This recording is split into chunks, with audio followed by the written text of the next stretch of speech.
Hi, good afternoon, peoples. Good Sunday, sunny afternoon, peoples. Um, yeah, I've um, I've been thinking a lot over the last few days. Oh, and I apologise for my virtual total isolation as regards YouTube, not YouTube, sorry, Skype, etc. I've just felt that I can't deal with being sociable at the moment. Like, I'm sorry for that. It's not personal to anybody. It's me.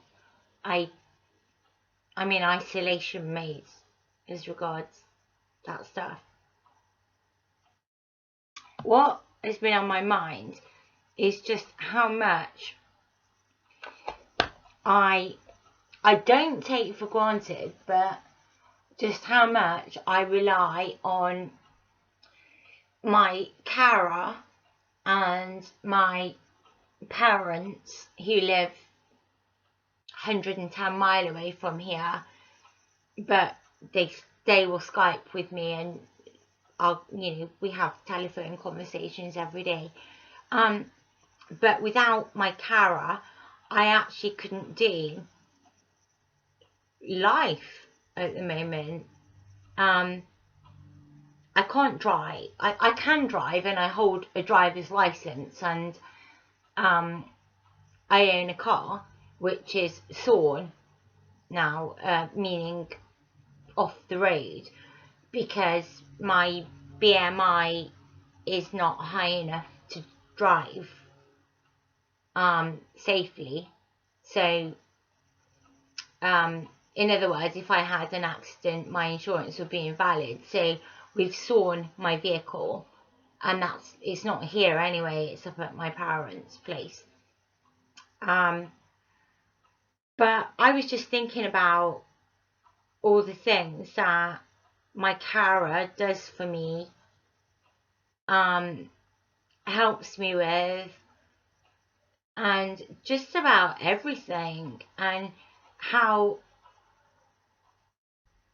without her and without my parents, I don't know what I'd do.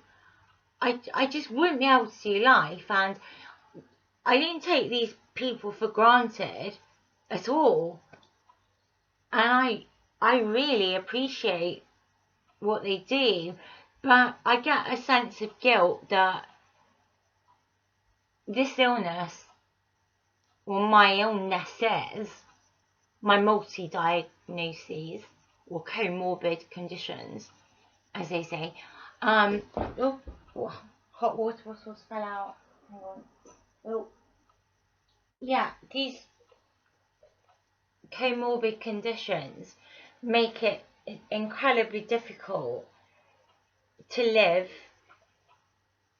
my life. And it's like, for example, I needed to go to the bank yesterday desperately because there was a problem with something. You don't need to know details.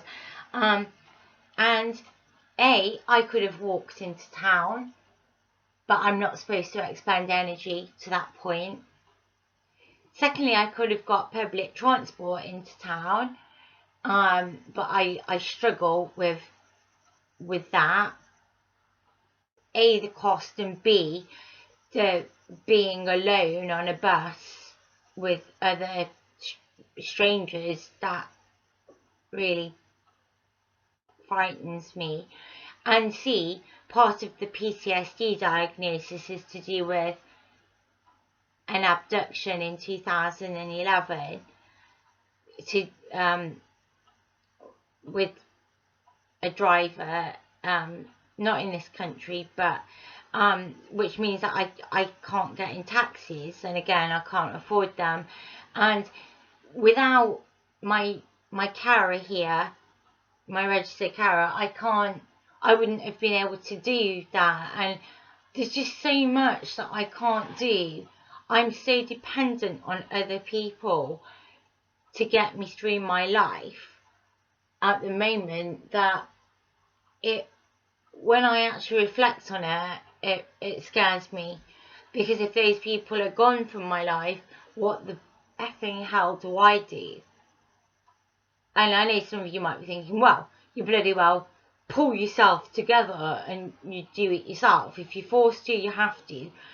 Yeah, and to some degrees, if you're forced to do things, yeah, you might be forced and do them, and that's that.